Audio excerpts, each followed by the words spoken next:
welcome to this edition of World Crisis Radio. This is Webster Tarpley speaking to you from Washington, D.C. It is the afternoon of October 18th, 2013, and we have come upon a kind of momentary pause in the very acrimonious political battles going on here.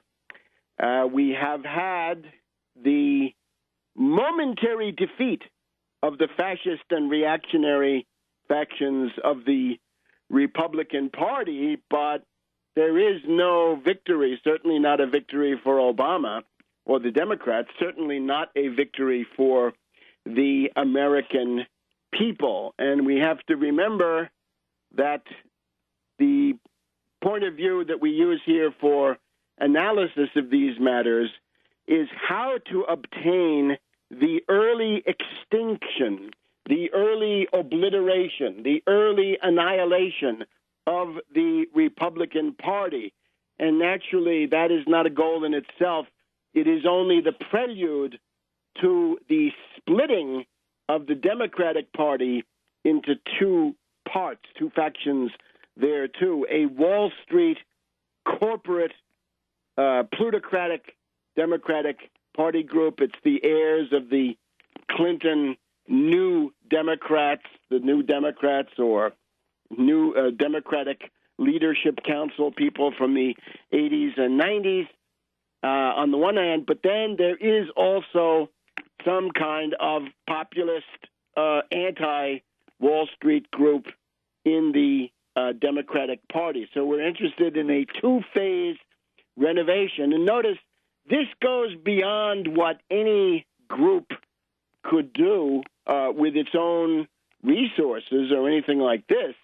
It requires an attempt to manipulate or to guide, to serve as a catalyst for the entire transformation that's going on now.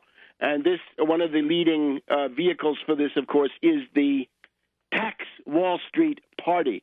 The Tax Wall Street Party, which has mounted a very successful, very interesting campaign for mayor of New York. We'll get a further report on that later today here, and we will be exploring both the Randy Credico for mayor campaign, the Tax Wall Street Party campaign, today and in the coming weeks, up through and after the election, but also then the theoretical problems posed by how to create this, what can we call it? It wants to be a third party that becomes the majority very quickly, essentially by taking over the populist or anti-Wall Street, pro-labor part of the Democratic Party. So let us just look at the immediate situation. The American people have been horrified. They have felt a sentiment of revulsion at the reckless and irresponsible behavior of the Republicans, right? The people who used to say, government doesn't work, elect us, and we'll prove it to you. They have now gone way beyond that. They have now gone to forms of sociopathic behavior which really I don't think have precedents since about the time of the American Civil War, perhaps. The idea seems to be the Republicans say that their strength is that they don't care whether the country collapses or not. They are interested in an ideological agenda. This is always very dangerous. Ideological agendas are, generally speaking, not good, especially of this lunatic type that we're seeing. What you need is parties based on a rational estimate of one's own enlightened self-interest. But that, of course, is impossible for the Republicans. We'll get into the analysis of the Republican Party in a minute. But the people have now been horrified by this cynical willingness or even eagerness of the Republican Party to destroy the level of civilization that has been attained here on these shores in the last 250 years or more. They're more than willing to get rid of that, to dump it, to destroy it in the name of an abstraction, in the name of the free market of the Austrian school, the fight against big government, the fight against the social safety net, all of these synonymous with absolute cruelty and complete disregard for the welfare, even the lives of the average person, right? It is a party of sabotage. It's a party of extortion.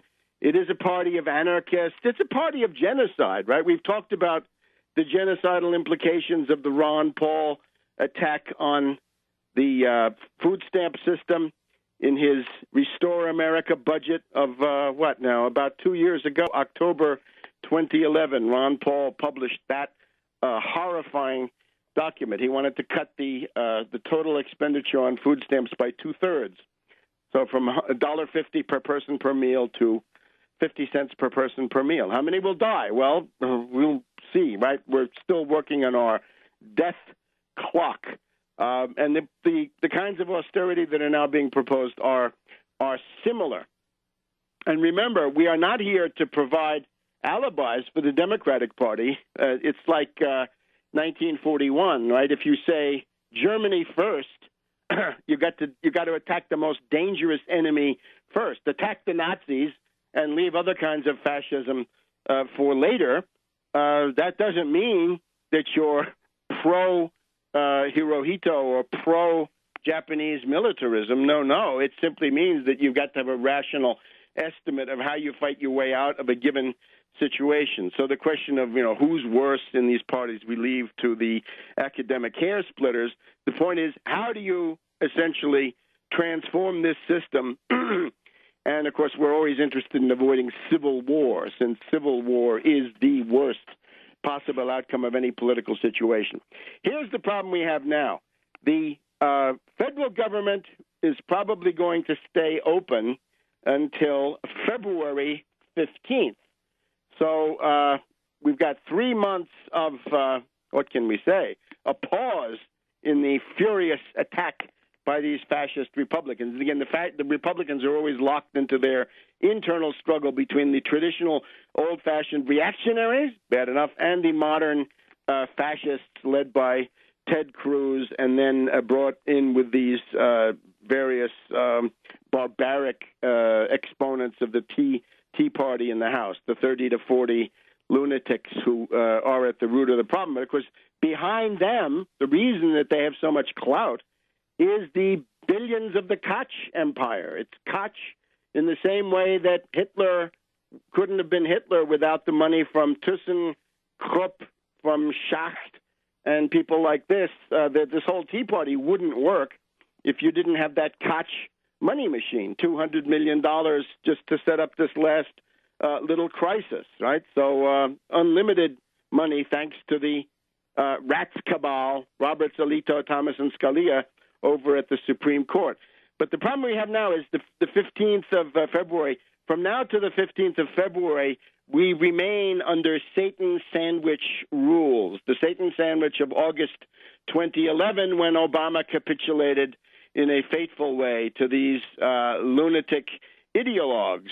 And that's bad news. And the sequester rolls on, right? The sequester increases from year to year, and the damage it does in gutting and hollowing out and destroying programs, the carnage at the National Institutes for Health, the Centers for Disease Control, and across the entire U.S. economy. That is what we now face.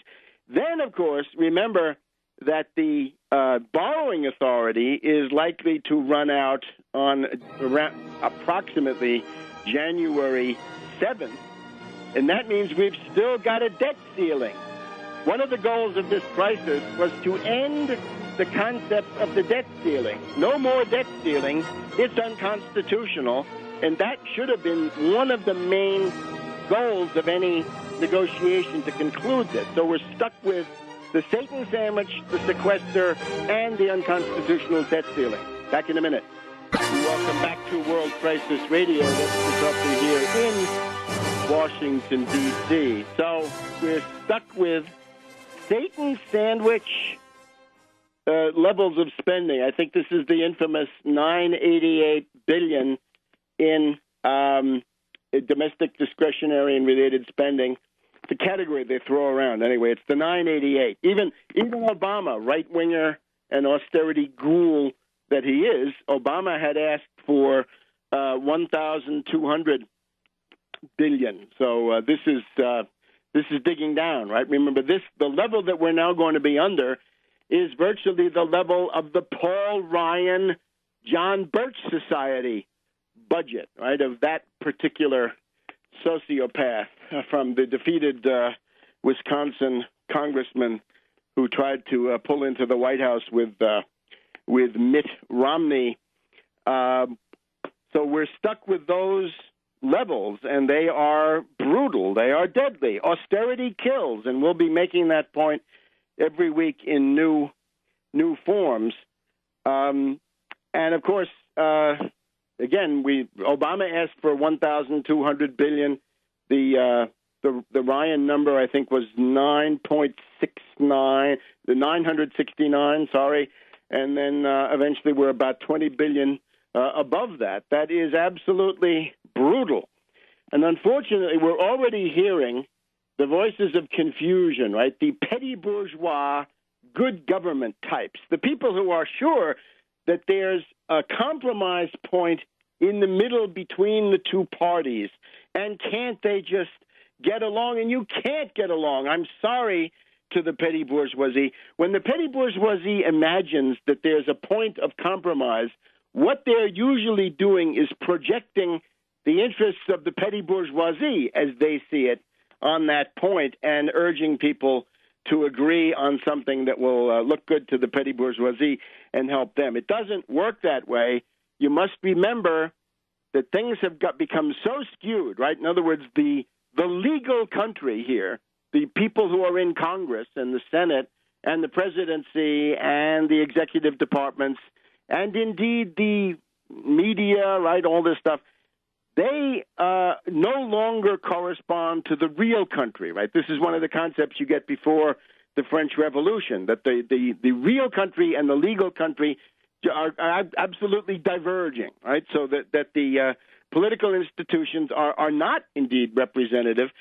So the point of all this being, though, that the point of theoretical compromise is actually well to the left of the Democratic Party. And remember this point. That is where the American people are. The American people want their economic rights fought for by centuries of labor struggle, in particular the sit-down strikes of 1936 and 1937, the labor struggles that led to the creation of the United Auto Workers, the United Steel Workers, the CIO, and so forth, and their economic rights, Medicare, Medicaid, Social Security, Head Start, WIC. We've gone through this list. Every one of them is critically important. That's the point of actual agreement. But, of course, you'll never hear that on these programs because the programs and the parties operate in terms of an oligarchical, Washingtonocentric consensus. So that is why we get these stupid petty bourgeois ideas that if you could just get along, why not split the difference and meet in the center?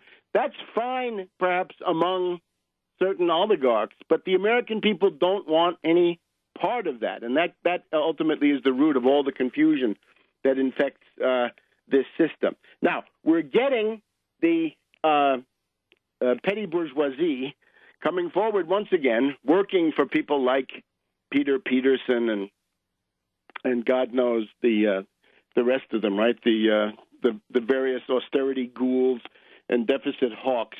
They're all saying it's time to go back to the grand bargain, back to the grand bargain. And we say no, no, no, no to the grand bargain. The grand bargain would include, for example, the chained consumer price index, which Obama put in his budget, the $1,200 billion of domestic discretionary. That's not what we're talking about now. We're talking about the Social Security escalator, the COLA. We're told that the COLA is already practically down to nothing this year, right? The cost of living escalator practically gone because they've cooked the books, obviously.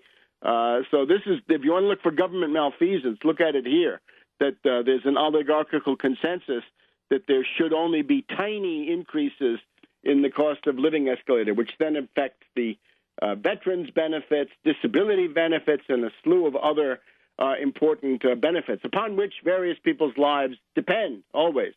Right? That's the difference with the Republicans is they're defending interests that are not life and death, whereas these other interests really are life and death. So no to the grand bargain. Think of the irony. Think of the absurdity.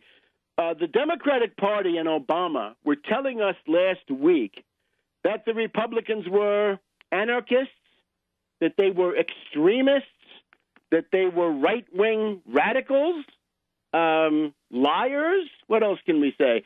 There was a well-deserved cascade of invective and epithets hurled at these reactionary and fascist Republicans. And that was all last week. Now we're supposed to look at this guy, Ryan, who was Count Dracula last week, and now he's a respected partner in negotiations for the unfortunate Senator Patty Murray, who looks like she's not decidedly against some kind of genocidal budget compromise. So we say no to the grand bargain. The description of the Republican Party that was offered last week is correct. They are anarchists. They are right-wing extremists. They are right-wing radicals. They are impossible to negotiate with, right? Boehner cannot deliver on any promise. He makes promises routinely and then reneges on them because he can't deliver his followers, right? These troglodytes, in particular, of the 30 to 40 of the Tea Party. You can't negotiate with them. It's impossible. No negotiation will be serious. So rather than attempt a grand bargain now, what you want to do is devote the year 2013 and 2014 to protracted political warfare with the purpose of destroying the Republican Party in place. And what that means is don't make any grand bargain. Maintain the conflict with the Republicans. Don't sell out your own base, right? It's always the case, right? After the Democratic Party gets its own base mobilized to fight back in these situations, then as soon as the Schumers and the Durbins and the Harry Reids decide that they're going to stop fighting, then the base is sold out. So no, we don't want that. Keep fighting. Wait until the Republicans collapse, and then you'll get a much better deal. So welcome back to World Breakfast Radio. Webster Tarpley here in Washington, D.C. So in a nutshell, we're getting these voices for the grand bargain. We're getting the infamous duo Al Simpson and Erskine Bowles, right? Erskine Bowles, an investment banker, a right-wing, predatory Clinton Democrat, exactly what's wrong with the Democratic Party. And then we have the misanthrope, right? The hater of humanity, Al Simpson, who hates old people, hates children. It's amazing they let him out, right? They should go after him with a net. So they've been on television a lot, right? The Fix the Debt Coalition, paid for by the various Peter G. Peterson and so forth. They've all been out there demanding that it's finally time for the American people to give up their entitlements, to surrender their economic rights, one under the New Deal, a new round of killer austerity to placate these same people who we were told were basically enemies of humanity and enemies of the American people the previous week. And they are, of course. And the Republicans, the leaders of the Tea Party and so forth, all enemies of the American people, enemies of humanity, no doubt about it. But let us now conclude, once you've got them on the ropes, once you've got them down, it's time to wipe them out. There should not be a Republican Party. The Republican Party, to use the language of its own initial platform of 1856, they said there are two relics of barbarism, slavery and polygamy, right? And the Republican Party today is one big relic of barbarism, of Confederate low-wage, anti-human thinking. So why prop them up with a deal? You don't need a deal. As Obama says, the deficit is coming down. There is no real pressure on this front. Don't make a deal with them. Rather, string them along, and let's see if it's not possible to begin wiping them out in the November election of 2014, because what we have today is an anomalous situation, right? This is the situation created in 2010 and 2012 by the backlash against Obama, right? Which was, a lot of it had to do with the horrors of Obama and the Trilateral Commission and people like this. So no grand bargain, stall them until they collapse, and then you'll get a much better grand bargain. You won't need a grand bargain. At that point, you can get to the business of the Wall Street sales tax. Yes, indeed. Run in 2014 on the Wall Street sales tax and increasing Social Security, increasing these pensions. The argument being that 2008, 2009, the crimes of Wall Street led to the destruction of many people's retirement savings, and that has now got to be supplemented. All right. So the other interesting thing is the rollout of Obamacare. Right now, let's just put this in a little bit of historical context. With Obamacare, you're dealing with two kinds of portals, right? Two kinds of websites, right, of the sort of kayak type. And one of these is for individual states, right? California has one, Maryland has one, New York has one, so forth. And then there's the federal one. And the first obvious tactic of the reactionary Republicans, right, the party of national sabotage and wrecking, right, always rooting for the United States to fail, always anti-national, right, always eager for U.S. defeats, right? They love things like Benghazi, right? It's Christmas. If September 11th, 2001 was the neocon Christmas, then for these Tea Party reactionaries, then September 11th of 2012 was Christmas for these Tea Party lunatics. But let's look at it. You have a situation, first of all, in which about 35, 36 reactionary Republican governors refuse to set up their own websites so that people in their states can buy these policies, right? They can sign up for the health care, this time without having to be stopped by the pre-existing condition.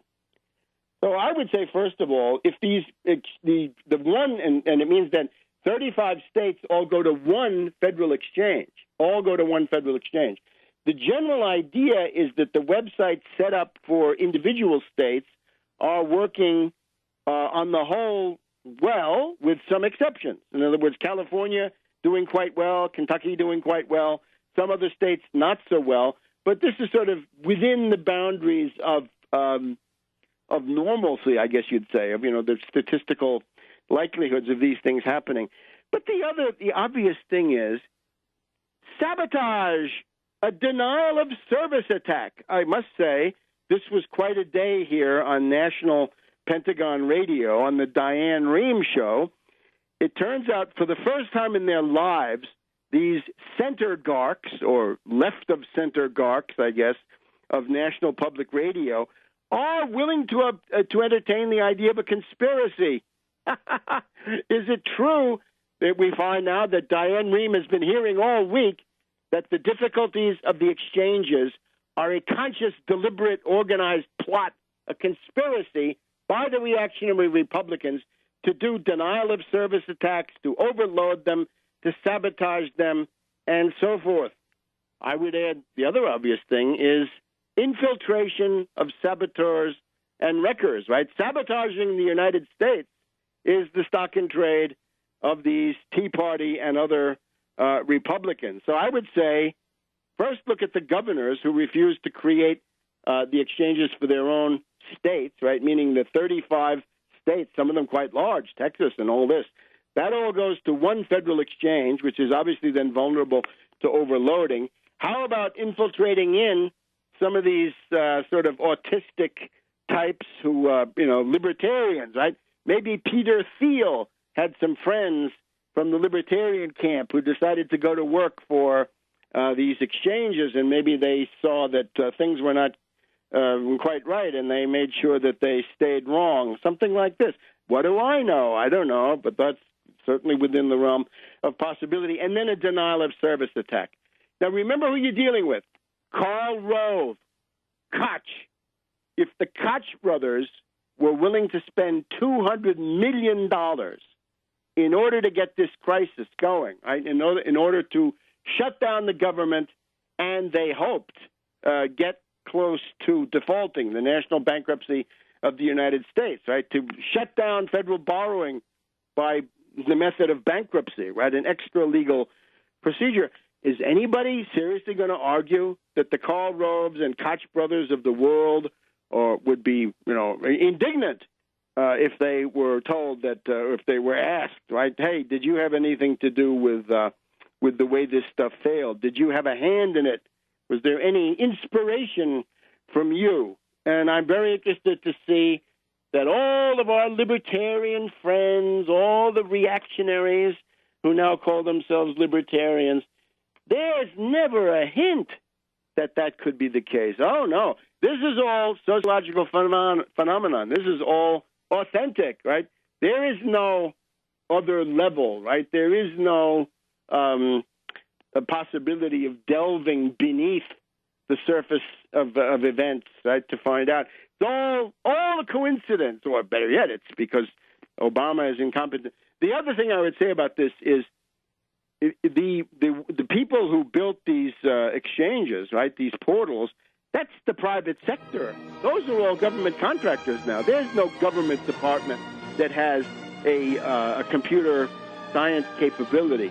And that's a shame. I would say what this actually shows is if you're the government, you better have your own in-house permanent computer science division that can create things reliably. Back in a minute. Welcome back to World Crisis Radio. Now, in the midst of all this, let's go to the immediate fighting front, which is, of course, New York City, as we mentioned before. And here we have the Tax Wall Street Party candidate Randy Credico demanding a 0.5% tax on all Wall Street turnover to be collected by the city of New York, and that be used for the main necessary reforms in areas like education, public health, public housing, jobs, job creation, and so forth. So let's, as usual, go to our correspondent for these important facts of New York City politics, Daniela Walls. Welcome, Daniela. Hi, Webster. How you doing? Good. At the moment, we're out on the streets of New York passing out flyers every day and in every borough. So if people want to join us, even last minute, call Chris Reese, our on-ground organizer, at 908-433-3266, and he'll give you the team's location, or you can come pick up flyers from Chris and pass them out in your own neighborhood. So that's what we're doing. We're running all around town, putting up as many flyers in as many obvious locations as possible. At the moment, our campaign is surviving day to day on people's generous donations, mostly from your listeners, Webster. So please visit Randy's website, credico2013.org, and if possible, make another donation. We won't be bugging you much longer for this. There are only 3 more weeks left to go, and we can't thank you guys enough for what you've given so far. Supporters can be of tremendous help now by posting as many comments as possible on recent articles pertaining to the New York City mayoral election. Most of these cities' big news sites, which literally have hundreds of thousands of daily readers and whose reporters have totally blacked out Randy, they allow for online comments under the articles, and it would be a great way to spread the word about Randy's candidacy. What would be some of the sites that they should visit and start talking up in favor of Credico, get into fights with trolls? Off the top of my head, the Village Voice, the Wall Street Journal, AM New York, Crane's Business, Capital New York, Metro New York, Politicker.com is one, Newsday, New York Magazine, The New Yorker, The New York Observer, The New York Times Magazine. I don't know if I already mentioned The New York Times itself, right, and other ones that I can't remember, but how about that Politicus? Politicus had something reasonable about Credico. Politicus had a great thing about Credico. It just doesn't have as many readers as these major dailies that have hundreds of thousands and millions. So right now, we're just trying to get the word out as quickly as possible to as many people. So you can write comments in the areas under the articles and post his name and a link to his website, credico2013.org. You have to be a little crafty about this because sometimes these big magazines don't allow for links. So you have to write it out, Credico2013. And I would write space DOT space ORG, and it seems to take. Or a link to the Tax Wall Street Party website, same thing. Write it out in a cryptic way, but so the readers know, and alert New Yorkers that Randy is in the race. And I would say, listen, about this, right? People who are so concerned about their privacy, how about this? The fact that we've got, the suppression of First Amendment rights to express political speech by these corporate and intelligence community influenced websites. Time to fight them. So hit them in the comment section. That's what we're trying to find, any little inroads. Also, if you know anybody in New York City and you can call them, I've been harassing all my friends. I have friends out of town and friends in Europe who are calling anybody they know in New York and reminding them to vote for Randy on November 5th.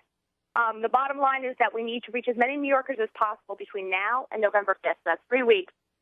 Everyone's urgent and creative help is deeply appreciated and can make all the difference. Think of anything you can do. The goal is to reach New Yorkers. Webster, you told me you wanted us to buy more 30-second ads on Spanish radio, but we're totally out of money this week to do that. Okay, well, then maybe our listeners can, consider the tremendous effect you can get from these 30-second radio spots on, certainly English, certainly Spanish, and maybe others, because it's New York after all, right? And I think that's always been a very, very cost-effective method. So I hope that people will you're going to give them the contact information now. I hope they'll consider that because this is where the action is, right? If you're sick of Southern Republicans going wild, well, then the only way to attack, counterattack is get Wall Street, hit them in the La Banza, right, where they have to pay. Speaking of the Republicans going wild, LaHoda came out with a crazy campaign ad this week. Webster, it's all about how if de Blasio gets elected, crime is going to go and be rampant. There's going to be, he said there's going to be, they showed all these dead bodies everywhere and dead bodies in the street. It was really wacky and it's.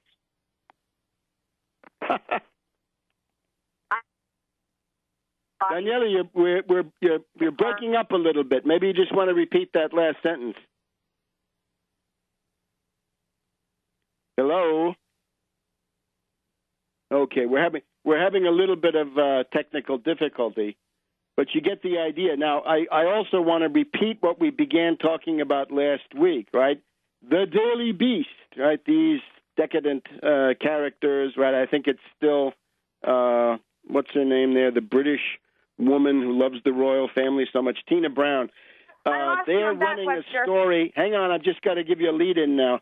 They're running this story about the new left, and they're trying to tell us that de Blasio is the new left, and he's there to dupe the millennials who have had a rough time in life because they came on the scene in the aughties and now into the teens, and they've had a very rough time economically. They're crushed by student loan debt, right? These are the people who were represented very heavily in Occupy, and somehow they want to channel that into the de Blasio campaign, and he's a Soros clone, right? Exactly. I have some stuff about that millennial article. Go right ahead. I wanted to tell you real quick about this crazy LaHoda ad. It was like Lee Atwater has come back from the grave, and it's the exact same as that famous Willie Horton ad. You remember that? from George Bush Sr.'s 1988 presidential campaign. Anyway, it just came out and it shocked everybody, and people thought, "What is this guy doing?" And if YouTubers, if listeners want to see it, they can YouTube and search Joe LaHoda Can't Go Back. Anyway, it sounds like a bad disco title, but that's the that's what he did this week, and it's very, very funny. You were talking about that article in the Daily Beast about the millennials. Yeah, just a phenomenon, right? Okay. That there are basically you've got the millennials who seem to be radicalizing left, and right on time, the left wing of Wall Street, otherwise known as Soros, is there with a demagogic, second.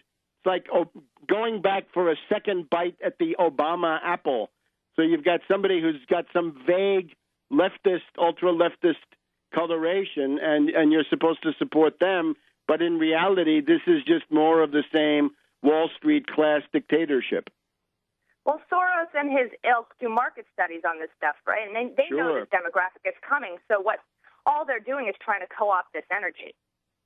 And the article talks about the compromises that Clinton and Obama made with the axioms of how Wall Street influence in politics are going to be challenged by the millennials, young Americans who have grown up in tougher economic circumstances than their parents, leading them to question the basic way the American economic system is working. And I'm one of these group, sort of, a couple of years off, but this is my group. I culled through a lot of that propaganda in that article because, you don't adore the source. But some of the demographic experts were saying was interesting and relevant, I think. Like, unlike their grandparents, these millennials have never been exposed to a real working economic agenda, Webster.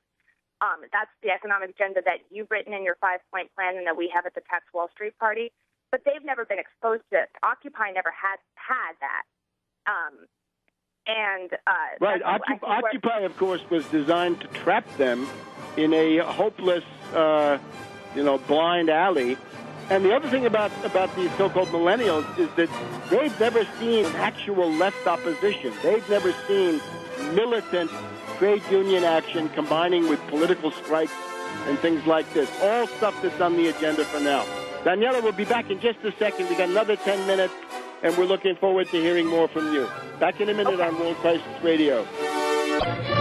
Welcome back to World Crisis Radio. Our second hour is October 18th, 2013, and we've just had the federal government start up and the national bankruptcy be narrowly avoided. And we're talking with Daniela Walls about this phenomenon in New York City. The millennial generation, those born between about 1981 and 2001, seem to be breaking left, potentially New Deal.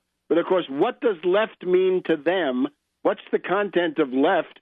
And will they be duped again? Because one of the things about the millennials we have to also note, their debut on the political scene was as dupes of Obama. So they were duped in 2008.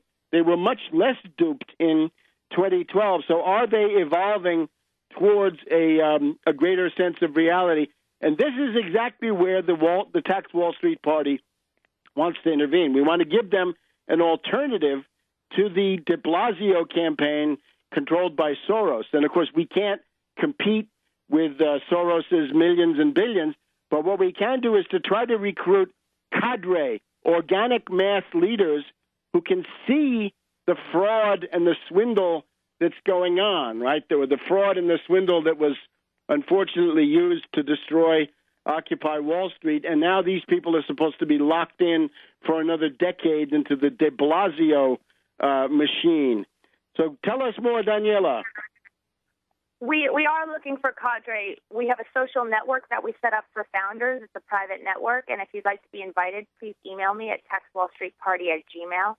And it's just like Facebook, easy to navigate, and we're working out a lot of the details. And so these people, these millennials, I have faith in them, Webster. I'm one of them, like I said. It's just that I'm on the older end, so I remember my dad's big company being a big union that was busted. But a lot of these people have never been exposed to a real working economic agenda or large organized labor. But they are intuiting it.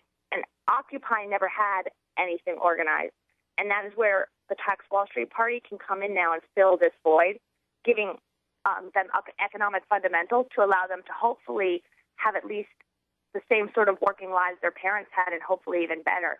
If they want a future that is not filled with economic uncertainty, we have the program, and I urge people to go and read it at taxwallstreetparty.org under program. Maybe we have the only comprehensive and realistic program out there now. Demographic experts were saying in this article that the left millennials will be at least 1/3. I don't know if you've already said this, but 1/3 of the electorate by 2016. That's huge. And it's a quickly growing demographic, getting larger and larger each year. They're entering the workforce making less than their parents made, entering the same jobs, and there's fewer opportunities, and they're coming in with lots of debt. So these guys are leaning much further to the left than previous generations on economic issues. 2/3 of the millennials favor a larger government with more services than a smaller one with fewer services. They're not buying into the limited government philosophy, even though the libertarian alternative media might yell and have you think that everyone is going Randian or Koch brothers. It isn't the case. The poll numbers just show you that it isn't the case. These millennials are just fueled by frustration, Webster. They want a big government to come in and regulate these guys, for government to do something. To make this a level playing field. So Daniela, that is of tremendous importance, right? Because all the bankrupt libertarians have been spouting the line that Ron Paul and Little Rand have extended their hypnotic influence over the millennials, and somehow that this generation, when they abreact against the fact that Obama betrayed them, they're going to flock to the banner of Ron Paul and the libertarians, and we've even had articles about this in the Washington Post. It's not true, as you say, right? That this group is still up for grabs. That kind of stuff might be interesting or entertaining to listen to, but it's not. We're smarter than that, and we can see that that's not going to be helpful. The de Blasio one in New York is something that the future Tax Wall Street Party candidates for Congress that we have now are going to have to point a finger to and say, well, how did that work out for you? We might need a few more of these guys, like you were saying, these letdown artists like Obama and de Blasio to disappoint us. But before we realize that we need a real economic program and really keep our eye on that to combat this financial dictatorship we're under, one day we are going to realize that there is a need to stop voting for the George Soros Wall Street funded candidates. I have faith that my generation is going to wake up and stop being duped.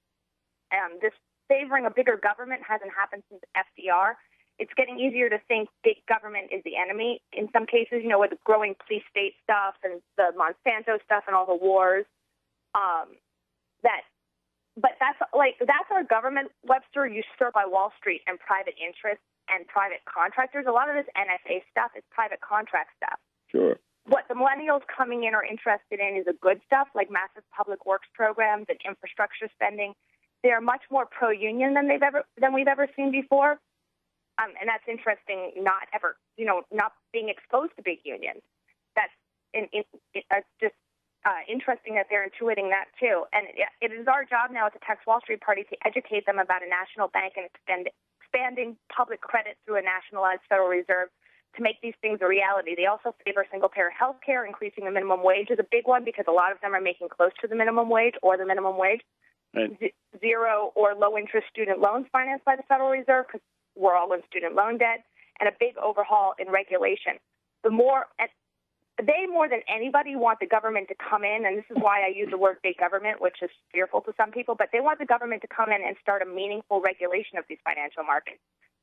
In our Tax Wall Street platform, besides the 1% Wall Street sales tax and nationalizing the Fed, we call for a bunch of regulations, ending all bailouts of banks and financial institutions, clawing back the TARP and other public money given or lent to financiers, abolishing the notion of too big to fail. J.P. Morgan, Goldman Sachs, Citibank, Wells Fargo, and other Wall Street zombie-backed banks are insolvent and must be seized by the FDIC for Chapter 7 liquidation, with derivatives eliminated by triage, reinstating Glass-Steagall, the Glass-Steagall firewall to separate banks, brokerages, and insurance, banning credit default swap CDOs.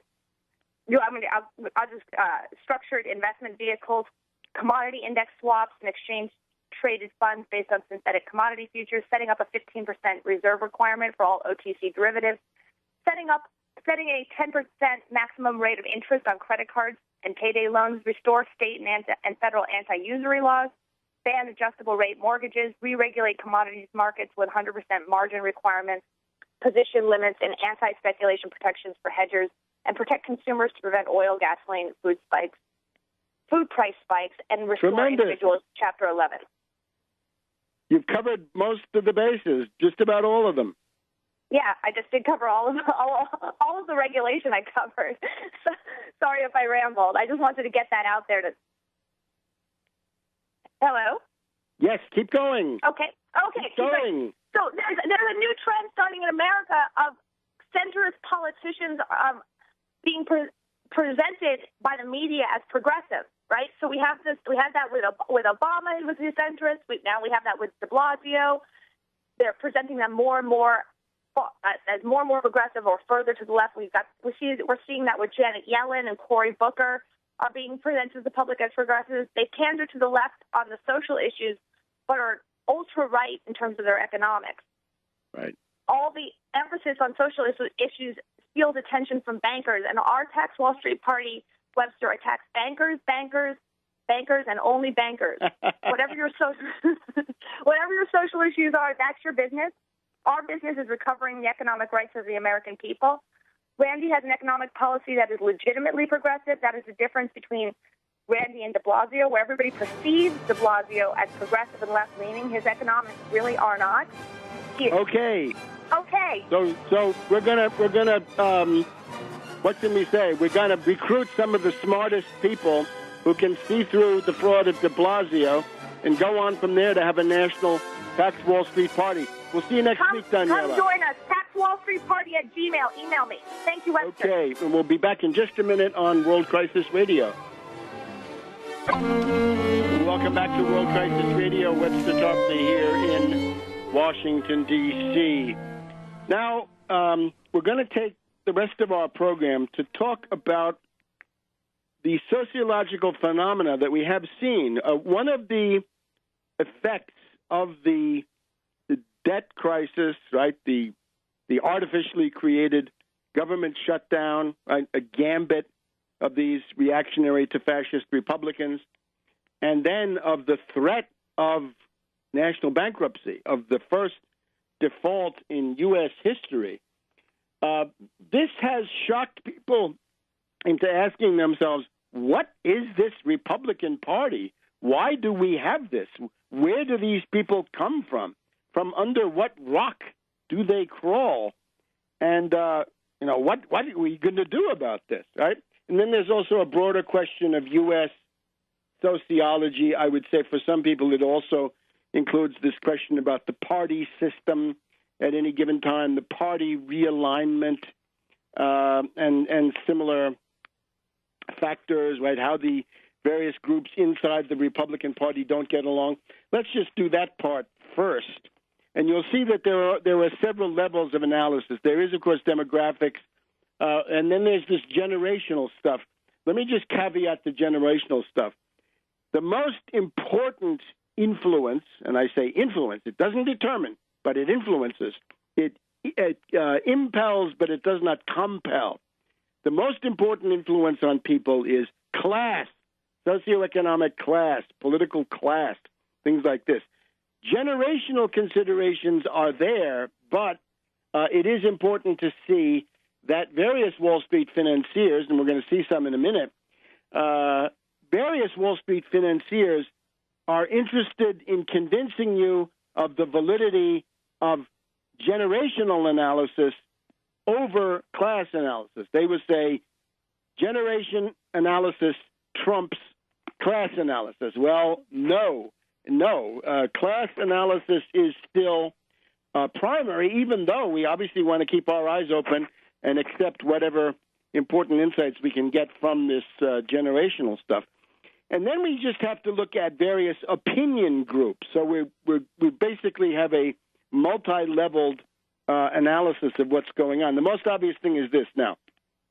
The crisis of the Republican Party, right, the war, the civil war of these Republican reactionaries, right, what is this? Well, the Republican Party traditionally 3 groups and then lately 4 groups, right? The Republican Party, first of all, Wall Street money men, the corporate power elite. And this is where the money for the Republican Party comes from Wall Street. And, of course, Obama's ability to take the White House was because of his ability to outdo McCain in his fundraising precisely among the Wall Street and corporate financier elite.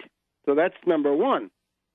In terms of getting people on the ground, volunteers, party activists, and so forth, these, believe it or not, are the evangelical Christians, right? The fundies, probably about 2/3 of them Protestant, but 1/3 of them Catholic, and that is a very important group right now. Again, parenthetically, the activity of Pope Francis Bergoglio is now hitting the Republican Party very hard among evangelicals who have been taught to believe that the essence of Christianity is that you don't like gays, you don't like homosexuals, you don't like contraception, you don't like abortion. That's supposed to be Christianity from the point of view of some of these rather demagogic evangelical Christians of the Catholic side, Protestant too. But that is now called into question by Bergoglio. Another element, an ideological crisis for the Republicans from an unexpected quarter. And remember also that the evangelical Christians are, to a large degree, people, there's no other way to put it, whose minds were impaired, who were impacted by the drug culture of the 1960s and the 1970s. An interesting article by, I forget the author, but in Harper's Magazine a couple of months ago, very interesting article about how the flower children of Haight-Ashbury, to large numbers of them, not all, but certainly large numbers, turned into evangelical Christians, how abortion was a central issue there. So these are the people that in Iowa and many other states provide the numbers. And then you've got another elite group, the neocons. And these neocons, of course, warmongers. They're, very concerned about the foreign policy interests of Israel. They're interested in having an anti-Arab and generally xenophobic foreign policy. But then, challenging all of these, somehow not fitting in but being there, are the libertarians, the libertines, and anarchists. The stoners, if you want. In other words, these are the same kinds of drug culture devotees, but they have not gone in the direction of Christian evangelical teaching, but they've stayed libertarian and libertine, and they want to act out their drug culture. So that leaves anarchists. The problem now is this: as long as the libertarians and the libertines were mainly concerned with their own lifestyles, there's no problem. Wall Street, Koch, all these people, Soros, in particular, they're delighted to have people engaged in all kinds of debauchery, narcotics, whatever you want. They're just delighted to have this. These are all basically forms of consumer existence, so they pose no challenge whatever to the system. But once you get the Austrian school and the notions of von Hayek and von Mises coming in, and the anti-government anarchist view, as we've seen it now, this is a very big problem for the Wall Street people, and it's also a big problem for the neocons. The neocons are interested in a warfare state. These libertarians don't want that, and the Wall Street people want essentially they want the society to be organized around the needs of Wall Street greed, and sometimes that doesn't work, right? The first vote on the TARP, and now more recently the willingness, the eagerness of some of these 30 to 40 Republican fascists to bring down the public debt of the United States. This is a direct threat to the racket which the Wall Street and corporate people have been profitably pursuing. Right. So Koch is not happy, and the Israeli-oriented neocons, AIPAC, and so forth, they're not happy either. So you can see that the Republican coalition is exploding. In other words, the introduction of the libertines means that there's big trouble among the various Republican factions. Back in a minute. Welcome back to World Crisis Radio. So that's the breakup of the Republican Party according to political factions, right? According to opinion groups and think tanks, other kinds of factions, right? The Wall Street corporate power elite, the money men, can't get along with the libertarian anarchist types because they have threatened to destroy the Treasury bond market upon which the entire Wall Street operation, the dollar, is based. And then you've got the evangelical Christians who had been vegetating away. There's now a lot of attrition thanks to what Pope Francis has been doing, saying, you've got to be concerned about the poor. Wait a minute.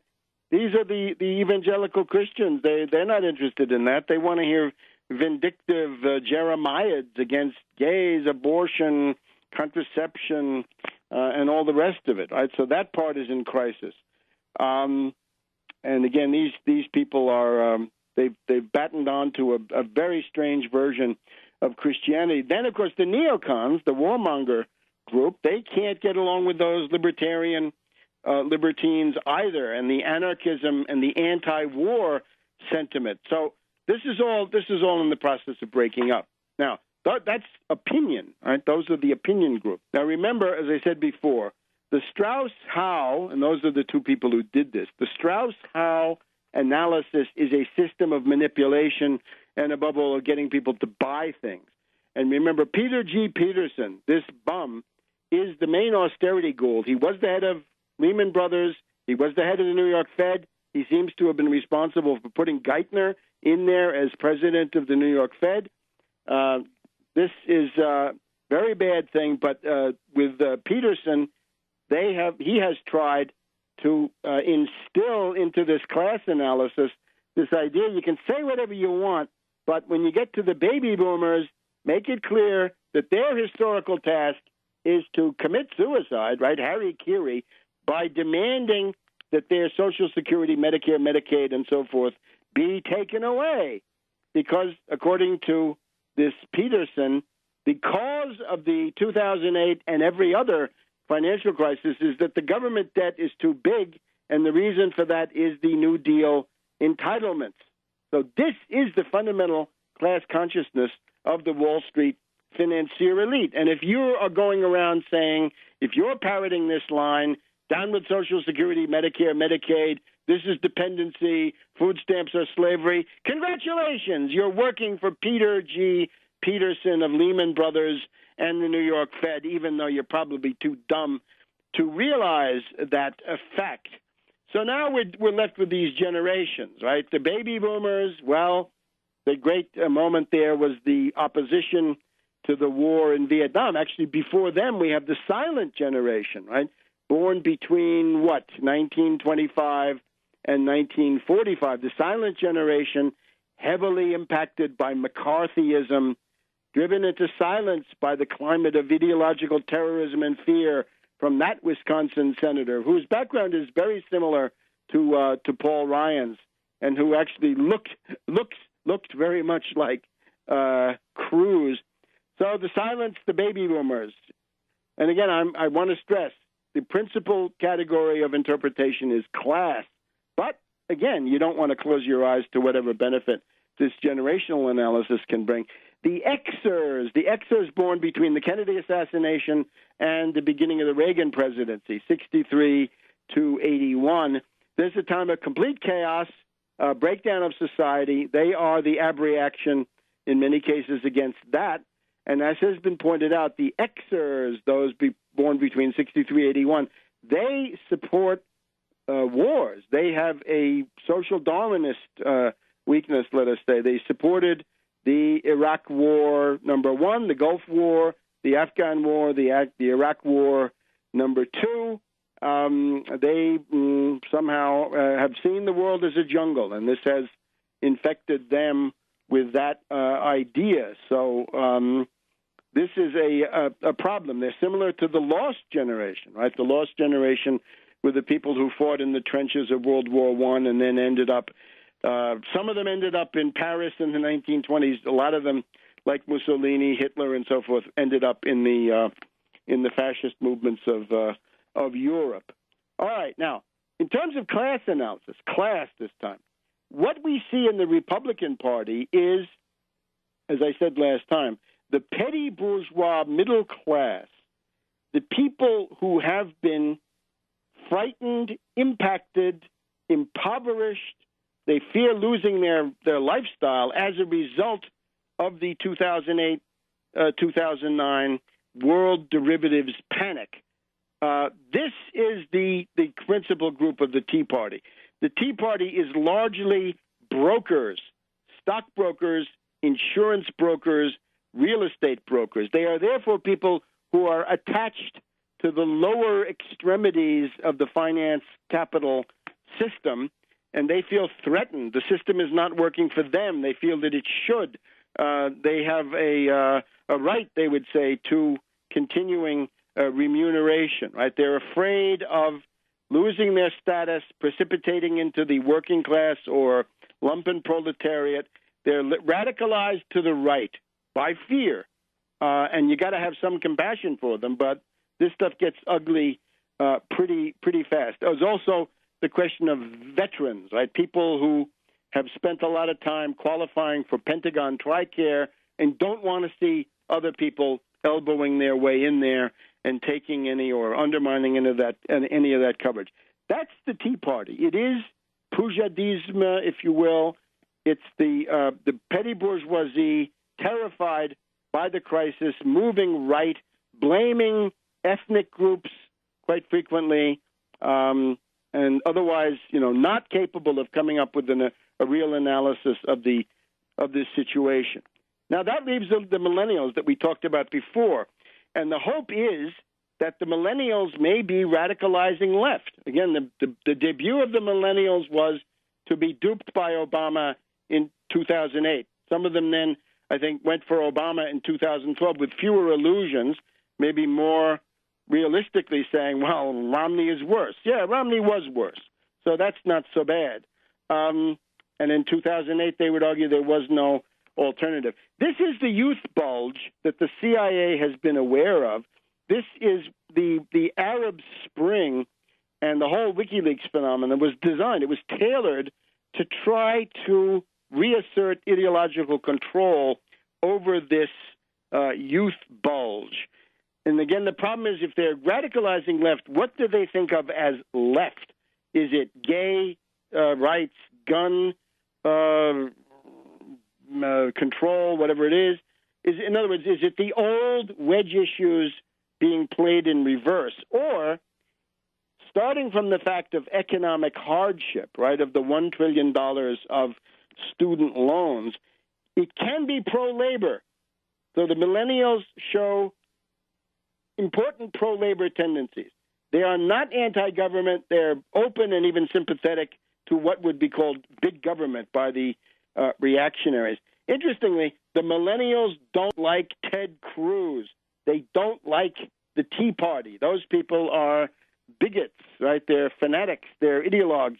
Millennials don't like that. Now, here's an interesting attempt. As I told you, Peter G. Peterson is trying hard to convoy the millennials into the camp of these ultra-left fakers, the de Blasios, Cory Booker, who got elected this week, Janet Yellen, Julian Castro. We mentioned them. How about this? This is the American Prospect, Robert Kuttner. The column is called Tom Friedman's Worst Column Ever. And Tom Friedman, of course, is a New York Times columnist. He is one of the stupidest, most superficial, most venal.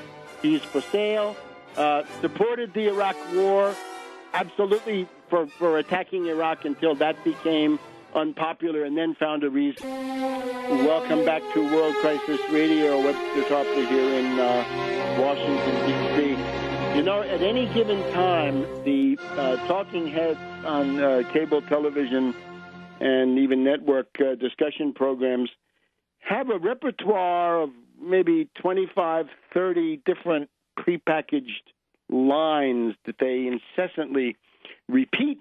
And one of the ones is if you're a friend of the reactionary Republicans, specifically, you're going to be arguing these days, well, yeah, the Republican Party in Washington, D.C. is a monstrosity. Well, it's not. It's dysfunctional. We have these Tea Party people. They're ideologues. They're somewhat fanatical and all the rest of it. But, in these states, we have wonderful Republicans in the states, right? Yoho the Yahoo may be wrecking Washington, D.C., and Cruz and Mike Lee and Little Rand, but, okay, forget them. We've got these wonderful governors. Now, of course, what they're talking about is people, I guess if we wanted to coin a term for them, what should we say? The little Mussolinis?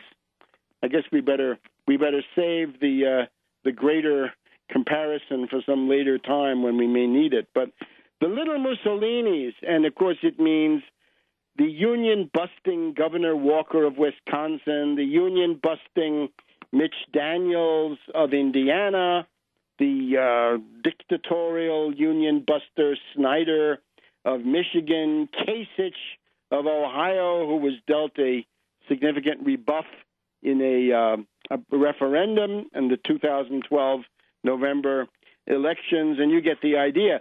The people that they say, we're so excited, various commentators come to mind. We don't need to go through them. But Peggy Noonan, right, the former speechwriter for stupid Reagan, comes out and says, we have these wonderful governors in these states. Well, these people, of course, monsters.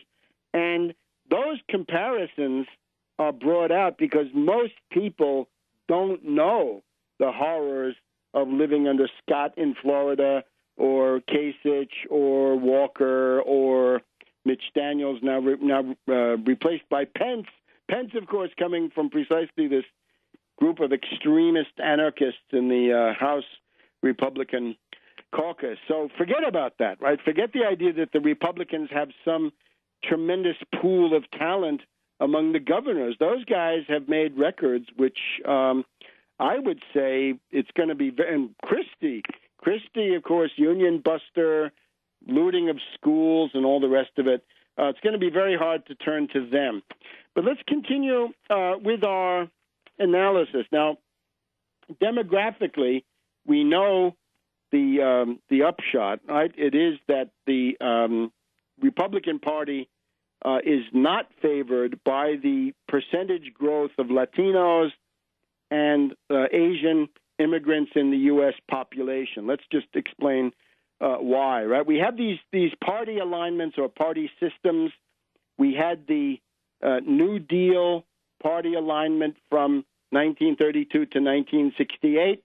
And notice that when these things end, they end with some convulsions, right? The Democratic Convention in Chicago in 1968, the student movement, the occupation of many, many campuses in 69 and 70, and so forth, right? So the Nixon presidency, Watergate, it's a time of great upheaval when a party system ends and switches then to its successor. So after the New Deal system of 32 to 68, we've now got the Southern strategy of 68 to 2008. And what is this? It's based on low wages, a decline of the living standard, the busting of unions.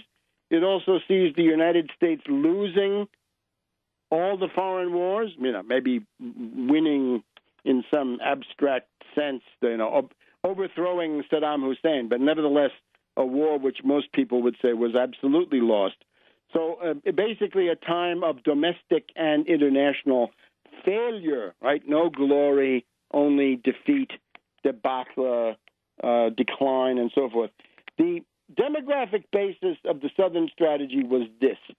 what people like Lee Atwater had found, or certainly the Kevin Phillips book on the emerging Republican majority, they would point out that if you can control the South, right, the population of the American South, the former Confederate States of America, if you can appeal to white men, angry white men experiencing backlash against the student movement, against black power, against the civil rights laws, against union power, and so forth, that's important. And then the evangelical Christians that we mentioned before, many of them Calvinists, with therefore the mindset that comes from this. Then you've got the neocons, right, an elite group, important because that's your foreign policy, and that's also a source of big money. So the South, white men, evangelical Christians, neocons, and so forth. This defined a system of power, right, where the only Democratic presidents, people like Carter and Clinton, tended to come from the southern states, where Tony Coelho, let's not forget him, Coelho of the Democratic House group, found that it wasn't worth catering to labor and other mass organizations because the Democrats could go and raise money for television just as easily as the Republicans, so why not go out and do it? And this, of course, the Southern strategy with this subservient, broken Democratic Party. This is what Chris Matthews tries to idealize in his stories about Reagan and Tip O'Neill and how they got along. Yeah, because Tip O'Neill was a wretched, miserable excuse for an opposition leader. I'd love to debate Chris Matthews about them. But now the point is demographic changes mean that precisely these groups, South, white men, evangelical Christians, neocons, the neocons deprived by war weariness and by the disgust of the consequences of aggression, these groups are deprived of their centrality. So they feel that they're losing demographically and ethnically. They're losing ideologically. They're losing theologically. They're losing in terms of the Electoral College, right? So this is the total status panic of these white men. Now, the problem is that this will not sell, right? The vindictive, militant, reactionary politics that are portrayed by the Republican Party are not generally acceptable. People don't want to hear it. It's a loser. And that is what we saw this week. Now, let's get back to Robert Kuttner and Tom Friedman's worst column. This is an attempt to try to save the Republicans on the part of certain financiers, not Kuttner, he's attacking it, but certain financiers by convincing the millennials that they should go into a generational warfare. So Thomas Friedman writes, sorry, kids, we ate it all. And the idea is those greedy baby boomers and those ne'er-do-well Generation Xers kids have stolen your trust fund. And it turns out that the leading light of this is Stanley Druckenmiller. And Stanley Druckenmiller is nothing but the former partner of George Soros.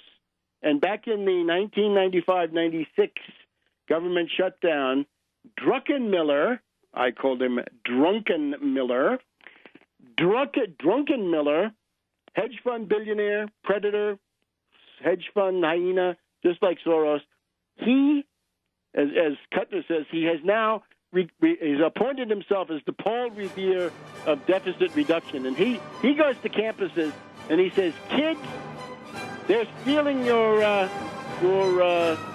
nest egg, right? You got to go out and fight. You got to cut those baby boomers and those Xers off.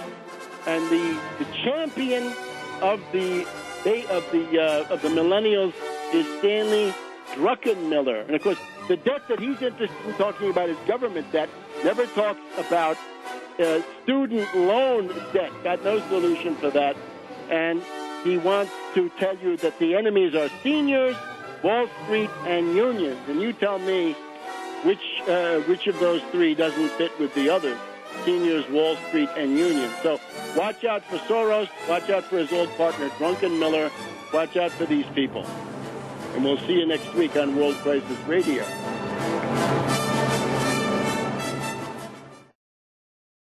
(1941), right? If you say Germany first, you got to attack the most dangerous enemy first. Attack the Nazis and leave other kinds of fascism for later. That doesn't mean that you're pro Hirohito or pro Japanese militarism. No. It simply means that you've got to have a rational estimate of how you fight your way out of a given situation. So the question of, who's worse in these parties, we leave to the academic hair splitters. The point is, how do you essentially transform this system? And, of course, we're always interested in avoiding civil war, since civil war is the worst possible outcome of any political situation. Here's the problem we have now. The federal government is probably going to stay open until February 15th.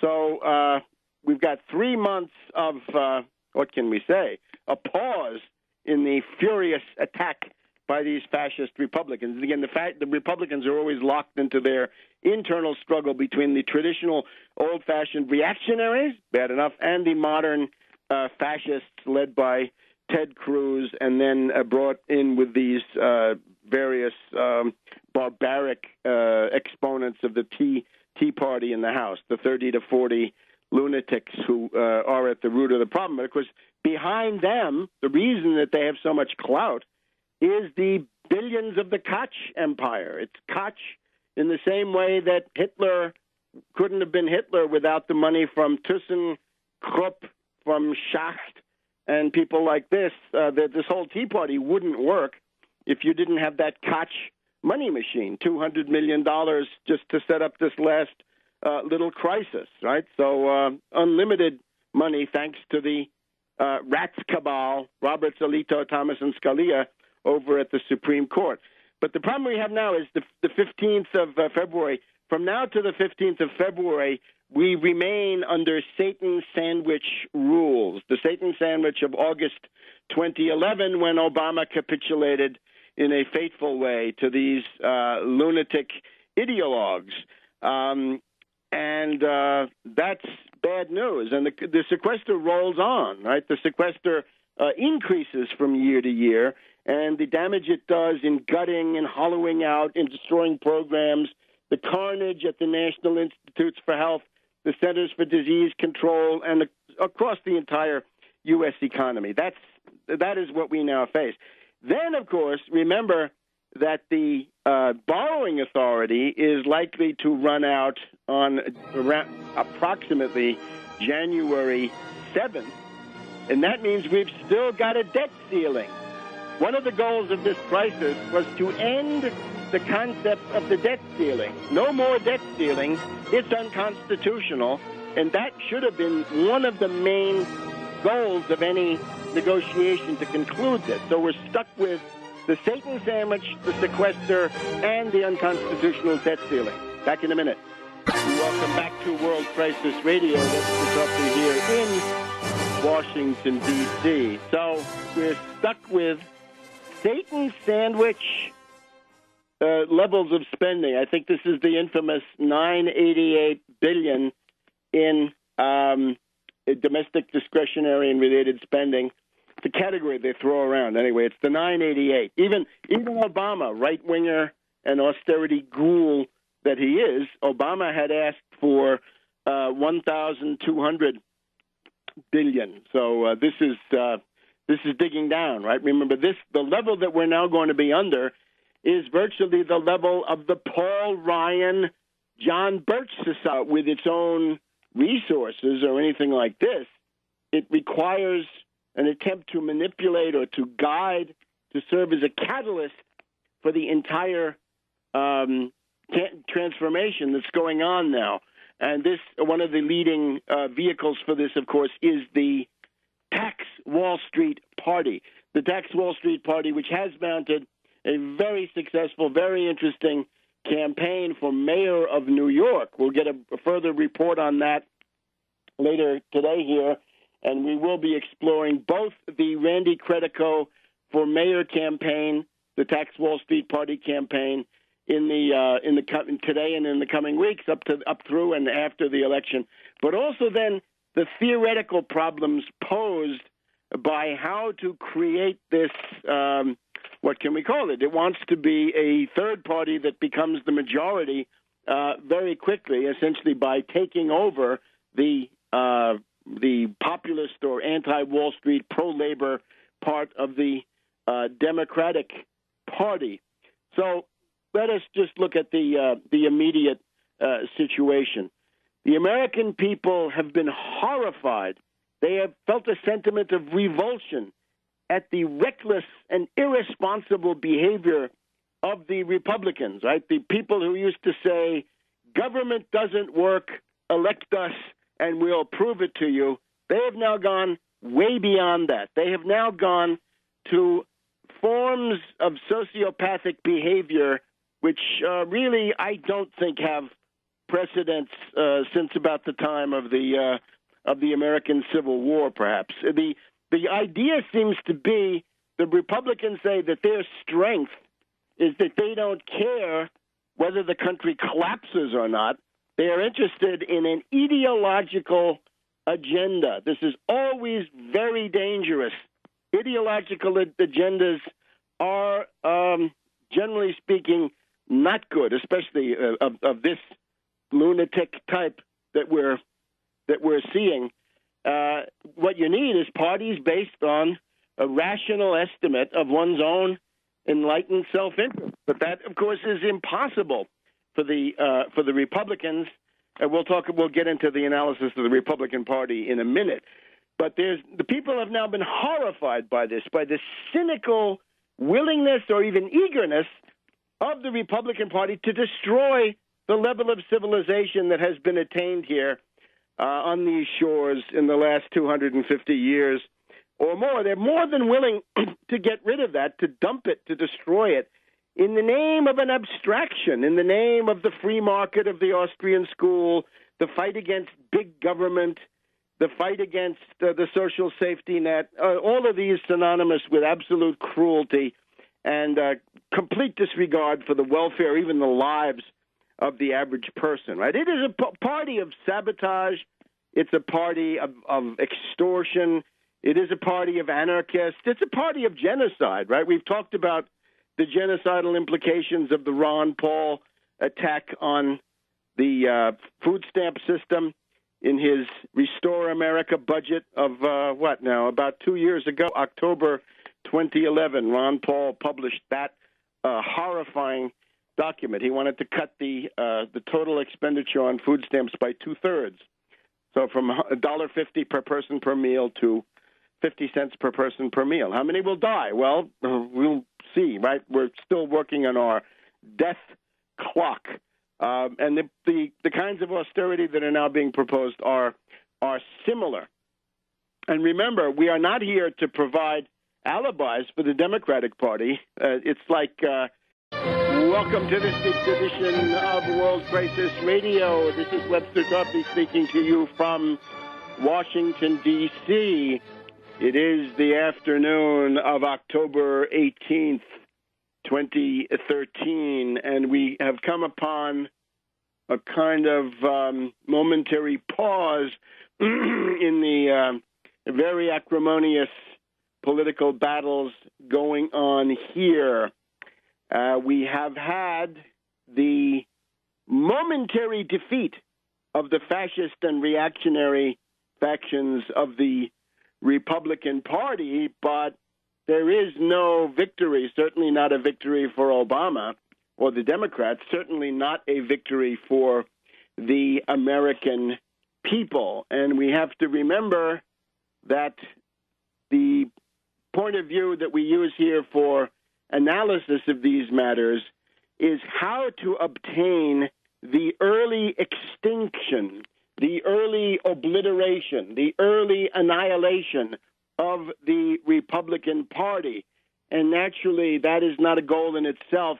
It is only the prelude to the splitting of the Democratic Party into two parts, two factions there too, a Wall Street corporate plutocratic Democratic party group. It's the heirs of the Clinton New Democrats, the New Democrats, or New Democratic Leadership Council, people from the 80s and 90s on the one hand, but then there is also some kind of populist anti-Wall Street group in the Democratic Party. So we're interested in a two-phase renovation. And notice, this goes beyond what any group could do